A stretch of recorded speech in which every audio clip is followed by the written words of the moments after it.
Բարև ձեզ, CVK-ի եթերում այսօր զրուցում ենք տարածքային կառավարման եւ ենթակառուցվածքների նախարար Դավիթ Խուդացյանի հետ, բարև պարոն Խուդացյան։ Շնորհակալ եմ, որ եկաք, պարոն Խուդացյան, անդրադառնանք ձեր այցին Սյունիք, ներքին քարոզարշավի շրջանակներում գնացել եք Վայոց Ձոր եւ Սյունիք, այնտեղ ծանոթացաք նաեւ տեղում ընթացող աշխատանքներին, հյուսիս-հարավի եւ այլ հատվածներում կատարվող աշխատանքներին։ Ինչ ունենք այստեղ, պարոն Խուդացյան, ուր ենք հասել, արդյոք հույս կա, որ ապագայում հյուսիս-հարավը ամբողջովին կդառնա գործարկելի։ Հյուսիս-հարավը գնում է գործարկելի դառնալու ճանապարհով, մասնավորապես դեպի Գյումրի գնացող հատվածը ամբողջությամբ պատրաստ է եւ այս օրերին արդեն ինտենսիվ երթևեկություն կա Երևանից դեպի Գյումրի գնացողները գոհ են այս ճանապարհից եւ նշում են, որ ճանապարհը ինչպես անվտանգության էլեմենտներով լավ հագեցվածություն ունի, այնպես էլ էականորեն կրճատում է դեպի Գյումրի եւ Գյումրիից հակառակը դեպի Աշտարակ եւ դեպի մայրաքաղաք Երևան ծախսվող ժամանակը։ Իհարկե մենք այնտեղ որոշակի հարցեր ունենք կապված Երևանով անցնող մի կարճ հատվածի հետ, որի շուրջ դատական քաշքշուկ կա, բայց այնտեղ էլ մոտ ենք հանգուցալուծման եւ 2026 թվականի ընթացքում ընդամենը մի քանի 100 մետր երկարություն ունեցող, բայց մեծ նշանակություն ունեցող հատվածը այնտեղ էլ հիմնանորոգման աշխատանքները կավարտեն եւ այս հատվածը ամբողջությամբ պատրաստ կլինի շահագործման։ Այսինքն այդ հատվածը Երևանի, որ շատ քննարկման առարկա դարձավ վերջին շրջանում, արդեն լուծվել է խնդիրը 26 թվականին մենք այնտեղ լուծումներ տալու ճանապարհին ենք եւ այո 2026 թվականի ընթացքում այդ հատվածը կհիմնանորոգվի, ինքը կարճ հատված է եւ որպես այդպեսին այնտեղի շինարարությունն էլ երկար ժամանակատար չի լինելու, ուղղակի դատական process-ներ, բողոքարկումներ մի քանի հացան, սրանք են բերել են խնդիրներին, որը մենք ունենք ճանապարհի այս հատվածի մասով։ Ինչ վերաբերվում է մեր մարզային այցին դեպի Սյունիքի մարզ, դա նաև լավ առիթ է ոչ միայն քարոզարշավ անելու ներքին ընտրությունների մասով, այլ նաև տեսնելու մեր հիմնական ենթակառուցվածքային ամենախոշոր ծրագիրը, որը հյուսիս-հարավ ճանապարհային միջանցքի Քաջարնագարակ հատվածն է։ Այնտեղ արդեն 1.5 տարի է շինարարական աշխատանքներն իրականացվում եւ շուրջ 45% արված աշխատանք ունենք բոլոր հատվածներում, նկատի ունեմ եւ կամուրջների կառուցման եւ թունելների եւ բուն ճանապարհների կառուցման մասը բավական լավ պատկեր ունենք մենք այդ հատվածում, երկու թունելները փորված են, կամուրջները շինարարության ընթացքում։ Ժամկետներին համահունչ է գնում ամեն ինչ։ Այս պահին կապալառու ընկերությունը աշխատանքներ իրականացնում է օրացիային գրաֆիկին համապատասխան, նախատեսված է ավարտը 2027 թվականի տարեվերջին, 2028 թվականի տարեսկզբին։ Այո, կապալառու ընկերությունը բարեխիղճ կատարում է պայմանագրով իր պարտավորությունները եւ մեր տպավորությունը այնպեսին է, որ մենք սահմանված ժամկետում էլ ավարտելու ենք 32 կիլոմետր երկարությամբ այս հատվածի շինարարությունը, որը փաստացի այսօր Հայաստանի Հանրապետության ամենամեծ շինարարական հրապարակն է։ Ես նախկինում էլ առիթ ունեցել եմ նշելու, որ այս շինարարական հրապարակում միջին օրական կատարողականը կազմում է 60 միլիոն դրամ եւ շուրջ 600-700 աշխատողներ կախված սեզոնից յուրաքանչյուրով ներգրավված են այս հատվածի կարևոր աշխատանքներում։ Պարոն Խուդացյան, նաև Մեղրիով թրիփն է անցնելու հայտնի ճանապարհը, որի մասով մենք արդեն պայմանավորվածություններ ունենք, կա հայտնի շրջանակը, չնայած շինաշխատանքները դեռ չեն սկսվել, բայց մտահոգություններ տարբեր կողմերից հնչում են նաև քննադատություններ, ինչպես հավանաբար գիտեք, նշվում է, որ միգուցե Իրան եւ Ամերիկայի Միացյալ Նահանգներ այս հարաբերությունները պատերազմը կարող է վտանգել նաև թրիփին, դրա չեղարկմանը անգամ կամ գուցե հետաձգմանը, որովհետեւ դա կարող է Միացյալ Նահանգների համար այլևս առաջնահերթություն չլինել, նաև գիտենք, որ Իրանի հետ սահմանին է, այս մասով որևէ ռիսկեր կան։ Չկան ռիսկեր, այդ նախագիծը ինչպես մեր համար, այնպես էլ Միացյալ Նահանգների մեր գործընկերների համար մնում է եւ շարունակելու է մնալ կարևոր եւ առաջնային նախագիծ։ Իդեպ այս մասով որոշակի աշխատանքներ ունենք արդեն իրականացած, գիտեք, որ կազմակերպությունը արդեն հայ-ամերիկյան հիմնվել է, իրենք որոշակի աշխատանքներ են ուսումնասիրության մասով իրականացնում եւ ես հույս ունեմ, որ մենք հնարավորինս կարճ ժամկետում կմտնենք գործնական փուլ, իմիջիայլոց նաեւ մարզային այցի ժամանակ նկատելի էին թալանված երկաթուղու են հատվածները, որոնք հնարավոր է նաև թրիփի շրջանակներում իրենց կիրառությունը մենք տեսնենք, առհասարակ եթե դիտարկենք Սյունիքի մարզում հիմա մենք մի քանի խոշոր նախագծեր ունենք իրականացնելու հյուսիս-հարավի Քաջարանի թունելի շինաշխատանքների մեկնարկը կտանք արդեն 2026 թվականի ամռանը հույս ունեմ, որ շատ արագ կավարտենք ֆրանսիական կողմի հետ բանակցությունները եւ Բարգուշատի թունելի մասով շինարարական աշխատանքների մեկնարկ կամ առնվազն կազմակերպության մոբիլիզացիա կկարողանանք ունենալ 2026 թվականի ընթացքում, նաեւ այս երկու թունելներին մոտեցող ճանապարհների մասով արդեն հայտարարված մրցույթային process-ներ ունենք, հիմա մրցույթների ամփոփման փուլում ենք եւ առաջիկայում ինչպես թրիփը այնպես էլ հյուսիս-հարավ ճանապարհային միջանցքի այս կարևոր հատվածը մեր առանցքային կարևոր ենթակառուցվածքներ լինելու եւ Սյունիքի մարզում շարունակելու են իրականացնել այսպիսի մեծամասշտաբ շինաշխատանքներ եւ Սյունիքի մարզը դառնալու է մեր ամենամեծ շինարարական հրապարակը, չնայած փաստացի այսօր հենց այդպես է։ Պարոն Խուդասյան, նաև շատ կարևոր է մեր եկաթուղիների առումով հյուսիսում անցնող եկաթուղին, որը գիտենք, որ դա արդեն ռուսական ընկերության կոնսորցիումի տակ է եւ մի հատված կա, որը նորից Ադրբեջանին միանալու համար պետք է կառուցվի եւ վարչապետը խոսել էր այս մասին, նշելով, որ ռուսական կողմին հրավիրել են, հա, որպեսզի ինքը եւս մասնակցի ու վերակառուցի, այստեղ ինչ ունենք, պարոն Խուդասյան, որովհետեւ դա մեր ապաշրջափակման, ինչպես նաև խաղաղության խաչմերուկի ծրագրի մեջ է մտնում, կա պայմանավորվածություններ կամ քննարկումներ, այդ գործնական քննարկումներ սկսվել են ռուսական կողմի հետ։ Երկաթուղին մեր ամենակարևոր ենթակառուցվածքներից մեկն է, որը հավատարմագրային կառավարմանը հանձնված ռուսական կողմին, մենք դրա մասին բազմաթիվ անգամներ խոսելու առիթ ունեցել ենք, այո, վարչապետը իր հարցազրույցում նշեց, որ մենք քննարկում ենք այս հարցը առնվազն 3 հատվածներում ռուսական կողմի հետ համատեղ ուրեմն իրականացնելու աշխատանքները, մենք ըմբռնում ունենք, որ ռուսական կողմը այս աշխատանքները կիրականացնի, այս հարցերի մասով նաև քննարկումներ եղել տարածքային կառավարման եւ ենթակառուցվածքների նախարարությունում, տրանսպորտային ոլորտը համակարգող նախարարի տեղակալ Սիմոնյանը հանդիպել է ռուսաստանցի իր գործընկերոջ հետ, այս պահին դեռևս քննարկումները շարունակվում են, բայց այո, իմ մոտ ունեցած տպավորությունը հետեւյալն է, որ մենք կկարողանանք մեր ռուս գործընկերների հետ պայմանավորվել եւ Հայաստանի երկաթուղու համար կենսական կարևոր այս հատվածների աշխատանքներ իրականացնել իրենց միջոցով, չնայած Հայաստանի կառավարությունը բազմիցս հայտարարել է, որ մենք պատրաստ ենք այս աշխատանքներում ներգրավել, որովհետեւ այս աշխատանքները իսկապես կարևոր նշանակություն ունեն այն տրամաբանության մեջ, որ այսօր Հայաստանի Հանրապետությունը փորձում է իրականացնել, խոսքը ապաշրջափակման մասին է։ Պարոն Խուդասյան, երկաթուղին ռուսական կողմն է կառուցելու, թե պայմանավորվածություններ կա, որ օրինակ դաշնակից երկու կողմերին ոչ խնդրալուց, երկու կողմերի համար ոչ խնդրալուց ինչ որ երրորդ կողմ։ Իմ նշած հատվածների շինարարական աշխատանքների մասով քննարկումները իրականացվում են ռուսական կողմի գործընկերների հետ։ Եվ անդրադառնանք մի քիչ քաղաքական հարցերի, պարոն Խուդասյան, որովհետև հենց տրիպի շրջանակներում նշվում էր, որ սա միջանցք է եւ նշվում էր, որ եթե իշխանափոխություն տեղի ունենա, օրինակ թե Սամվել Կարապետյանի թիմից մեր սեփականները, թե Ռոբերտ Քոչարյանը հայտարարում են, որ իրենք գալու են եւ վերաբանակցելու են տրիպը, ավելացնելու են օրինակ BRICS երկրներին, Չինաստանին, Միացյալ Նահանգների հետ Իրանին են ներգրավելու, Ռուսաստանին գուցե, սա արդյոք նշանակելու է տրիպի չեղարկում, պարոն Խուդասյան։ Այդ տրամաբանության մեջ միանշանակ նշանակելու է տրիպի չեղարկում, որովհետև աշխարհակաղակական այս իրադարձություններում այլ երկրների ներգրավել այսպիսի նախագծերում դա հասկանալի է, որ դա նախագծերի չեղարկումն է, որովհետև տրիպի մասով կա հստակ պայմանավորվածություն Միացյալ Նահանգների գործընկերների հետ, կա ամենաբարձր մակարդակով ստորագրված փաստաթուղթ, որի իրականացումը մեզ համար կարևոր եւ առանցքային է, բայց այս ամենի մեջ ձեր թվարկածների մի լավ լուր կա, որ ընդդիմությունը չի գալու իշխանության եւ հետեւաբար տրիպը չի չեղարկվելու եւ տրիպը լինելու է մեր ամենակարևոր նախագիծը։ Բայց պարոն Խուդասյան, եթե օրինակ տարածաշրջանում այն պետությունները, որոնք շահագրգռված են միջին միջանց կոչվածով, որի մասին լինելու նաեւ տրիպը, արդյոք ավելի երաշխավորված չի լինելու դրա գործարկումը, արդյոք ավելի ապահով չի լինելու, երբ որ օրինակ Ռուսաստանը, օրինակ Չինաստանը եւս մասնակցություն ունենում։ Իրանը հիմա հասկանալի է, որ շատ բարդ կլինի։ Ես հիմա նորից եմ ասում, մենք տրիպի մասով ունենք հստակ պայմանավորվածություն Միացյալ Նահանգների մեր գործընկերների հետ եւ այլ սցենար եւ այլ զարգացումներ չենք քննարկում այդ պարզ տրամաբանության մեջ, որտեղ ունենք պատասխանատվություն,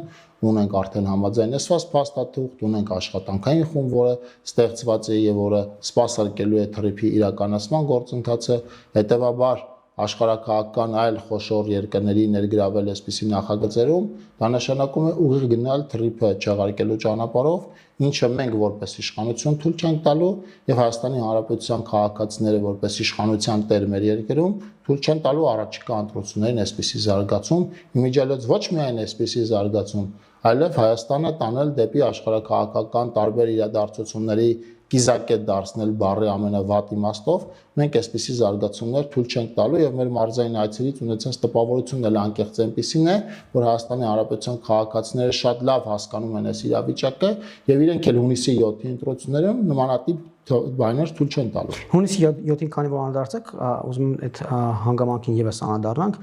որովհետեւ օրինակ ձեր կողմից իշխանությունների կողմից վարչապետի մակարդակով ասվում է, որ հունիսի 7-ը լինելու է ըստ էության խաղաղության,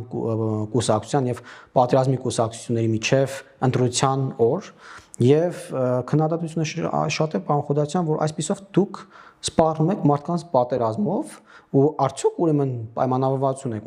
Ալիևի հետ, որ եթե չընտրվեք օրինակ պատերազմը սկսվելու կամ ինչու պետք է սեպտեմբերյան պատերազմ տեղ ունենա, ինչպես նշել է վարչապետը, արդյոք կան հետախուզական տվյալներ, որ այդպիսի բան է սպասվում, արդյոք սա մարդկանց պատերազմով սպառնալ չէ։ Մարդկանց պատերազմով մենք չենք սպառնում, մարդկանց պատերազմով սպառնում է եւ սպառնացել է ընդդիմությունը վերջին մի քանի տարիների ընթացքում, մասնավորապես 2020 թվականի 44-օրյա պատերազմից հետո ստեղծված տարբեր իրավիճակներում ավելին ընդդիմությունը շատ հաճախ հրահրել է պատերազմ, որովհետև բացառապես պատերազմական իրավիճակով պայմանավորված իրենք կարող էին հույս ունենալ Հայաստանի Հանրապետությունում կրկին ստանձնել իշխանություն, որովհետև երբ Հայաստանի Հանրապետությունում խաղաղ է, ապա կա նաև անհրաժեշտ տնտեսական զարգացում, ենթակառուցվածքների վիճակն է բարելավում եւ քաղաքացիները որպես այդպեսին գոհ են լինում իշխանությունից այնպես, ինչպես ունենք հիմիկվա իրավիճակում։ Ոչ մենք քաղաքացիներին պատերազմով չենք սպառնում, բայց մի պարզ բան, այն տրամաբանությունը, որը ընդդիմությունը դնում է իր քայլերի հիմքում, այո, դա նրա մասին է, որ եթե ընդդիմությանը հաջողվի այս կամ այն եղանակով Հայաստանում ստանձնել իշխանություն, ապա այո, իրեն գնալու են պատերազմ հրահրելու ճանապարհով, որովհետև հիմա իրենց քայլերն էլ հենց այդպեսին են եւ հիմա իրենց քայլերն էլ հենց դրա մասին են։ Պարոն Խոդարյան, բայց տեսեք Հայաստան դաշինքից Ռոբերտ Քոչարյանը, որը հայտարարեց, որ ինքն է լինում վարչապետի տեխնացուն, ասում է, որ մենք դեմ չենք խաղաղությանը, ավելին գալու ենք եւ երաշխավորված խաղաղություն ենք բերելու ուժեղի դիրքերից, այլ ոչ թե իրացեվակերպմամբ ասում է հորը սարև խաղաղությունն է լինելու, այսինքն նշելով, որ ըստ էության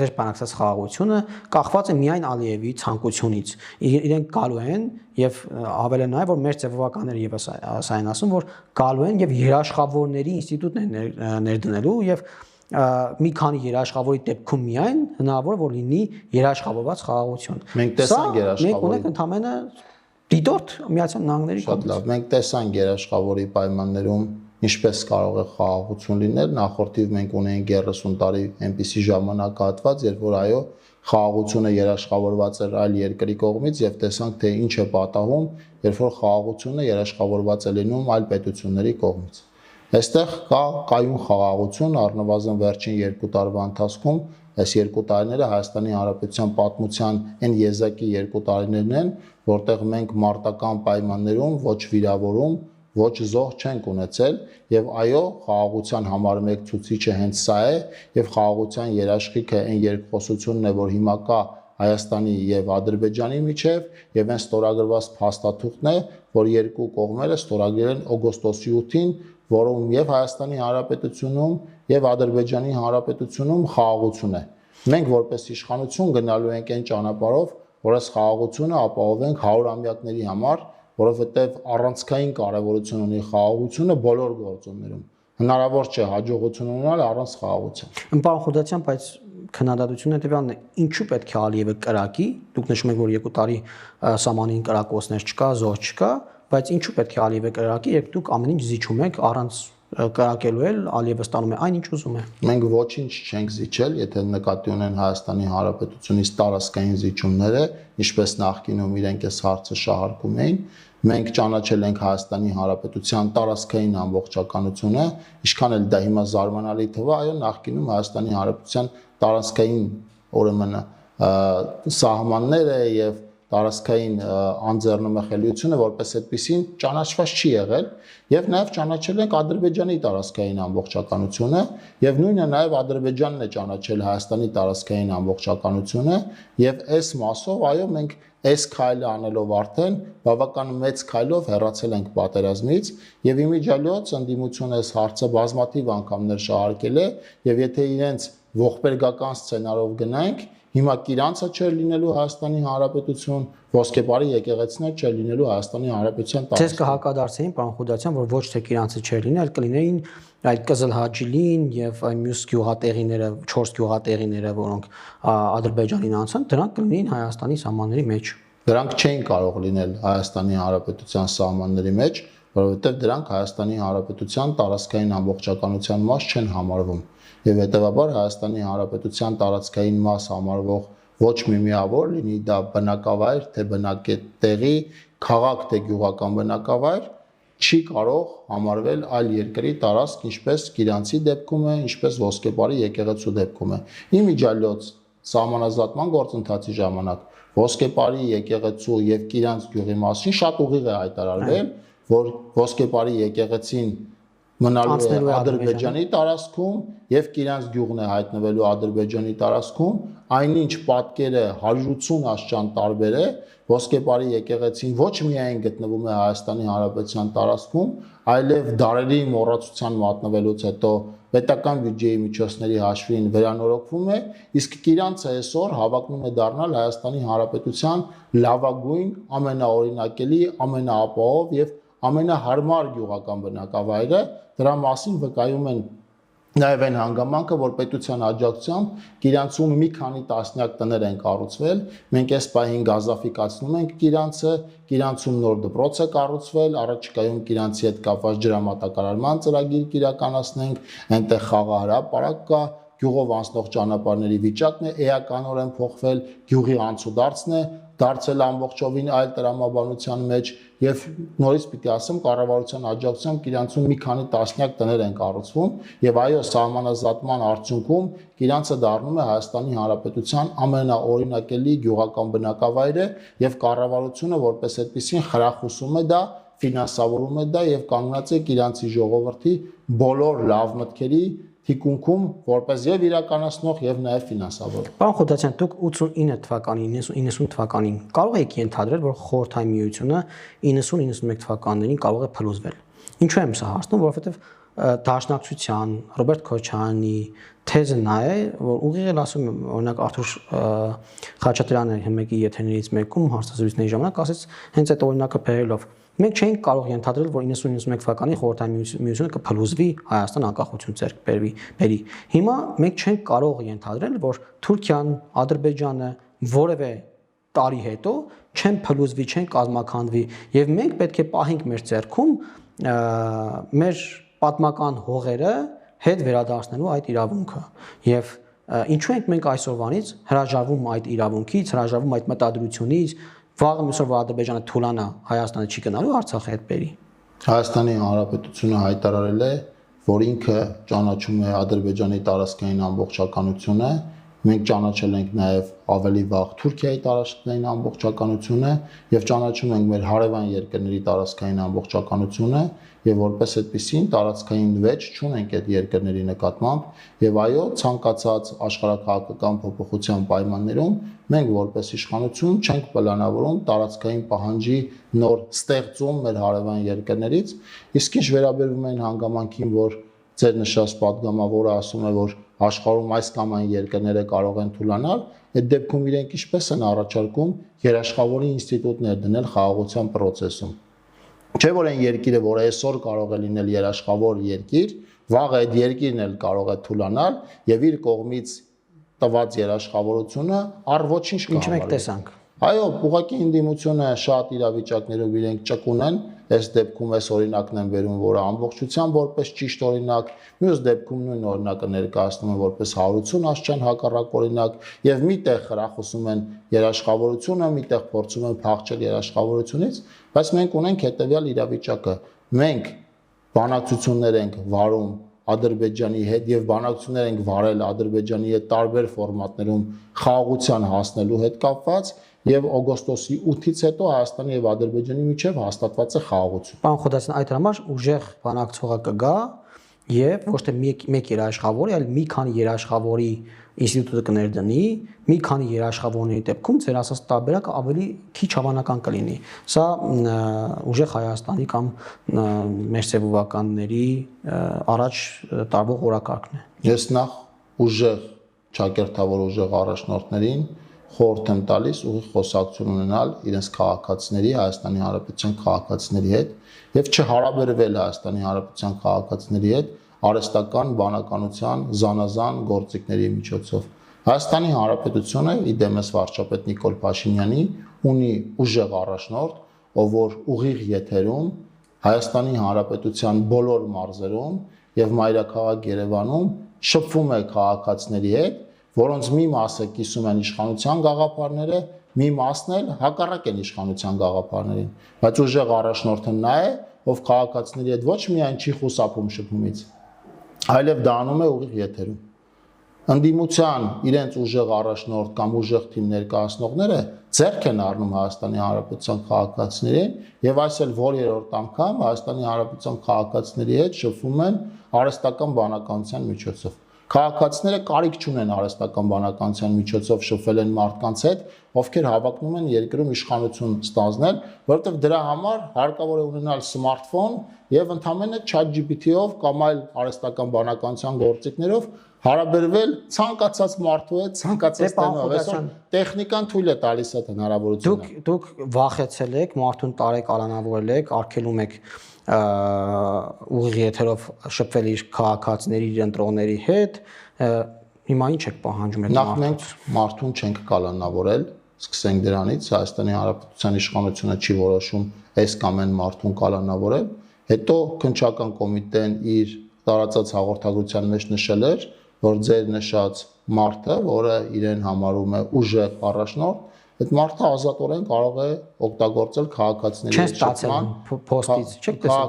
հետ շփման իր հնարավորությունները, դրա մասին քննչական կոմիտեի հայտարարությունից հետո էլ իմիջիալոց իրենք երկրորդ անգամ արհեստական բանականությամբ գեներացված տեսահոլովակ են ուղղել, իսկ ինչի ասում եք չեք ստացել այդ քննչականի։ Ես պնդում եմ, որ հայերեն երկու նախադասություն չեն կարողանում իրար հետ նորմալ կապել, ինչպես 2021-ի ուժեղ առաջնորդներ, ով որ այս մյուս ուժեղ առաջնորդի քաղաքական առնվազն նույնտեղից քաղաքական հրահանգներ ստանալու շարունակությունն է, իրենք ընդամենը Հայաստանի Հանրապետության քաղաքացիների հետ Հայաստանի Հանրապետության պետական լեզվով հաղորդակցվելու խնդիր ունեն։ Մենք տեսանք, որ Ռոբերտ Քոչարյանը մի դրվագով երբ որ ընդամենը երկու բառ էր գրել, որը հանրային էր դարձել այդ երկու բառը, այդ երկու բառի մեջ մի քանի տառասխալ էր արել։ Հաղթանակած երիտասարդներ նկատի ունեք։ Խոսքը այո, այդ արտահայտության մասին է, եւ վստահաբար հիմա իրենք հասկացել են, որ այդ առումով ավելի լավ է ուղիղ չշփվեն քաղաքացիների հետ, որովհետեւ նոր սկանդալներ կլինի տարաճանաչության մասով, կպարզվի, որ իրենցից շատերը երրորդ դասանի շարադրություն գրել չեն կարողանա եւ հետեւաբար որոշել են, որ ինչի իրենք շփվեն, կան ժամանակակից գործիքներ, կան վարձու թիմեր, օտար երկրներից ներգրաված եւ կարելի է դիմել վարձու թիմերի աջակցությանը եւ այդ վարձու թիմերը արհեստական բանականությամբ տեսահոլովակներ կգեներացնեն իրենց համար, որոնք որպես ուղերձ իրենք կհղեն քաղաքացիներին, իմիջիալոց քաղաքացիները ընկալում են այդ ուղերձը եւ այդ ուղերձներին համապատասխան պատասխանել տալու են հունիսի 7-ի ընտրություններին եւ ընդդիմությանը ուղարկելու են քաղաքական պատմություն այն տրամաբանության մեջ, ոնց 2021-ին Ռոբերտ Քոչարյանի քաղաքական ուժին եւ Ռոբերտ Քոչարյանի քաղաքական ուժը այսօր 2021 թվականի ընտրություններից 5 տարի հետո ոչ թե մոտ չէ իշխանությանը, այլ ինքը ընդամենը խնդիր ունի անցողիկ շեմը հաղթահարելու եւ ընդամենը մի քանի հոգու ներկայացվածություն ունենալու ազգային ժողովում եւ իմիջիալոց այո իրենք ճիշտ են անցալել այս հարցը, իրենք այդ խնդիրը ունեն եւ եթե չկենտրոնանան առաջիկա ընտրություններում իրենց բուն անելիքի վրա, ամենայն հավանականությամբ իրենք չեն էլ կարողանալու հաղթահարել ընտրություններին անհրաժեշտ դաշինքի դեպքում անհրաժեշտ 8%-ը եւ չի բացառվում, որ իրենք այդպես էլ չհայտնվեն ազգային ժողովում։ Պարոն Խոդասյան, այլ դուք նշեցիք, որ նույն տեղից ըստ էության ուղղորդվող կամ մեծ հարանգները ստացող այդ ուժեղ առաջնորդության մասով։ Բայց Սամվել Կարապետյանի թիմը, Նարեկ Կարապետյանը բարբերաբար խոսում են այս մասին, որ իրենք նախկիների հետ կապ չունեն եւ որքան էլ դուք փորձում եք նրանց կապել նախկիներից, դա չի ստացվելու, որովհետեւ իրենք ոչ նախկին են, ոչ ներկա են, ոչ համագործակցելու են նախկինների հետ, ոչ ներկաների հետ եւ ավելին, օրինակ Նարեկ Կարապետյանի հայրը ասում է, ես 2011 թվականին տարաձայնություններ եմ ունեցել, անհամաձայնություններ եմ ունեցել հանրապետականի հետ, իշխանության հետ, դուրս եմ եկել, հայտարարել եմ այդ մասին, գնացել եմ, հիմա այդ մարդը ո՞նց է նախկին։ Հայտարարել եմ, գնացել եմ, հետո հանրապետականով առաջադրվել եմ պատգամավորի տեխնացու աշխատակազմի ղեկավար եմ եղել, Այսինքն ես այդ հակասությունները չեմ կարողանալ հասկանալ, իմիջիալոց իրենք հայտարարում են, որ իրենք չեն համագործակցելու, չեն ընտրելու, չեն եւ այլն, եւ այդ նույն իրավիճակը ինձ հիշեցնում է, թե ինչպես էր Մարտուն Գրիգորյանը, որ էլի նույն տեղից ուղղորդվող քաղաքական գործիչ է, ինքն էլ հայտարարում, որ բացառվում է այնպիսի իրավիճակ, որ ինքը կընտրի Վարդան Ղուկասյանին, կօգնի Վարդան Ղուկասյանին, ձայն կտա Վարդան Ղուկասյանին, բայց այսօր այն տրամաբանության մեջ, որ իրենք իրականացրեցին, սա նույն տրամաբանության շարունակությունն է, բայց իրենց մոտ այս անգամ չի ստացվել։ Ինչու՞ չի ստացվել։ Որտեղ Հայաստանի Հանրապետության քաղաքացիները արդեն քաջատեղյակ են ընդդիմության այն սցենարին, որ իրենք փորձում են իրականացնել։ Իսկ ո՞րն է այդ սցենարը։ Ստանալ փոքր կտորներով, տարբեր տեղերով, տապաններով, սուզանավերով, օտար երկրներից բերված վարձկան գործակալներով, որոնց հիմնական մասը գործակալ բառի ոչ ավանդական իմաստով գործակալ են տրամաբանության, որ իրենք ուղղորդվող տարբեր կենտրոններից վարձու աշխատողներ։ Այո, վարձու աշխատողներ, որոնք փորձում են խաբել Հայաստանի Հանրապետության քաղաքացիներին, խաբելու ձեռնարկ գրել ընդդիմության համար, որով ընդդիմությանը պետք է ըստ իրենց սցենարի հաջողվի ընտրություններում առաջին տեղը չզբաղեցնելով վերցնել իշխանություն, բայց իրենց հիասթափություն է սպասվում, այնպիսի հիասթափություն, ինչպես սպասվել է իրենց 2021 թվականին, ինչպես Թավշյա հեղափոխության օրերին, ինչպես Թավշյա հեղափոխությանը հաջորդած 2018 թվականի դեկտեմբերի ազգային ժողովի ընտրություններին, իրենք չեն ստանալու, առանձին կլինեն, թե միասին իրենք չեն ստանալու անհրաժեշտ թվով քվեներ, որ հաջողվի այս սցենարը իրականացնել։ Եվ վերջում մեկ քննադատություն էլ հակառակ թևից, պարոն Խուդասյան, շատ քաղաքացիներ պահանջում են կամ քննադատում են եւ ասելով, որ ինչու եք թույլ տալիս, որպեսզի այս ուժերը կամ մասնավորապես Սամվել Կարապետյանի ուժը ընդհանրապես գրանցվի եւ մասնակցի ընտրություններին, ուղղակի պետք է նրանց գրանցումը չեղարկել, չթույլատրել չմասնակցեն ընտրություններին։ Մենք չենք միջամտում ընտրությունների գրանցման, կազմակերպչական եւ մնացած հարցերին։ Այս հարցերը իրականացնում է Հայաստանի Հանրապետության օրենսդրության շրջանակներում եւ քաղաքացիական պայմանագիրը բազմիցս հայտարարել է, որ մենք ընտրություններին տարբեր եղանակներով ընտրակեղծիքների գնալու անհրաժեշտություն չունենք եւ մենք այն քաղաքական ուժը չենք, որ ընտրությունները պատրաստվում է հաղթել տարբեր այսպիսի վատ մեթոդների արդյունքում։ Բայց այդ վատ մեթոդները կարող են օգտագործվել հակառակ կողմից։ Եթե Հայաստանի Հանրապետության օրենսդրության շրջանակներում այդպիսի կարգավորումներ տալու անհրաժեշտություն լինի, վստահաբար պատասխանատու մարմինները կանեն դա։ Քաղաքացիական պայմանագիրը որպես Հայաստանի Հանրապետությունում կառավարող մեծամասնություն խնդիր չի տեսնում տարբեր քաղաքական ուժերի հետ քաղաքական դաշտում մրցելու եւ նաեւ մարզային մեր վերջին այցերը մենք արդեն Հանրապետության 10 մարզերում ենք եղել եւ նաեւ նախորդ Կիրակի օրը եղել ենք Մայրաքաղաք Երևանում մեր շփումները քաղաքացիների հետ մեզ տալիս են այն վստահությունը, որ քաղաքացիական պայմանագիրը գնում է սահմանադրական մեծամասնություն ստանալու ճանապարհով եւ մեր առաջ որպես քաղաքական թիմ մենք ինքներս հենց այս նպատակն ենք դրել, որովհետեւ մեծամասնություն ստանալը, սահմանադրական մեծամասնություն ստանալը Հայաստանում կերաշխավորի խաղաղության հարատևություն, տնտեսության զարգացում, ենթակառուցվածքների վիճակի լավացում։ Շնորհակալ եմ, պարոն Խուդասյան։ Ես եմ շնորհակալ հրավերի համար։ CVK-ի եթերում Դավիթ Խուդասյանն էր, ցտեսություն, կհանդիպենք։ Հավանիր տեսանյութը եւ բաժանորդագրվիր նորությունները բաց չթողնելու համար։